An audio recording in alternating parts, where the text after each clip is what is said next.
تعالوا إلى الخير يا مسلمون تعالوا لننجح دنيا ودين تعالوا وفوزان انت على كجد بالمسألة سيشي شدنا والله تلمامي سيجار كان هذا والله تلمامي مركو حان ربا نصيحة جود إيران سيادة ليرادة يدعى ليرت الصوماليات يددك مسلمين عموما وهذا ذاتان مخدراتكو أما وحن لو يقانا مان دورياشو قيبه ذكر الدوان والشيشالة أو لبا صوماليدو هذا اللوغة عليه حتى قبله سخاصة لوغة عليه وفسهاد أبضا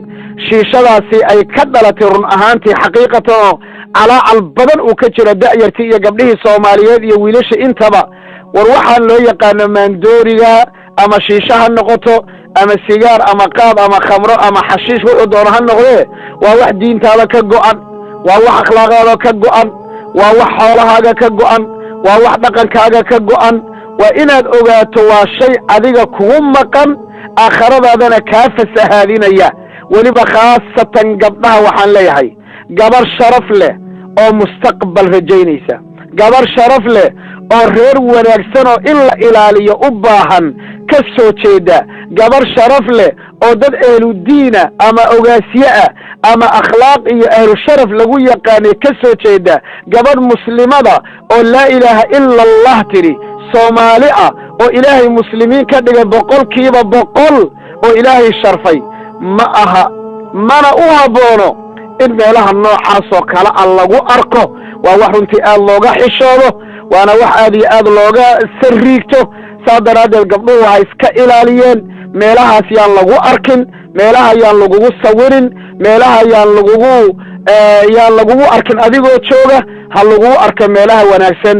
isla mar ahaantaasi reeruhu naga dumiyaa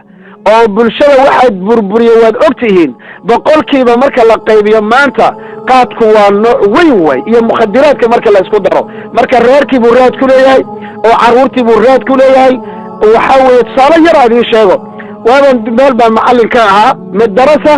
markaasaa ilmaha markii la sii daayo meel yar oo noo dhow kiyoska iyo waxyaalaha nacnacaya lagu gado ilmo yar baa wax xaday show dheer jeer buu wax xaday marka dambe booliskii ugu yeereen booliskii oo wiilkii wada ayaa la ii keeneen away ninka meesha mas-uulka ah waa aniga wiilkani waqti la xidhana lama gaarin waa qaanuunkoode waa inaanu waalidkii la tiigsanaa waayo intaasoo jeer baa lagu hayaa soo waxday anigii baa raacay anigan idinla hadlaya ee abutalxaa baa raacay gurigii mar alla markaanu saa u furnay waa reer soomaaliyeed wey saadii aan albaabkana looga furay yaa waxaa albaabka hal mar laga furay odaygii iyo islaanta oo laba dhaloo khamraa haysta guriga waxa ka soo baxaya la yaab ninkii booliska markuu saa u eegay labadii qof oo mid walba derbiga haysoo dhacaya wiilkii wuxuu yidhi warkani meel wax laga dhahaba ma garanayno inuu waxado mala xaq buu u leeyahay iska sii daaya camal qaab noocaas oo kala idan maxay gaadhay mukhadiraadka muxuu ku gaarsiiyey ilmahaagi inuu tuug noqdo oo ilmahaagi criminal noqdo oo ilmahaagi meel walba ka dhaco inaad dhahdo anigu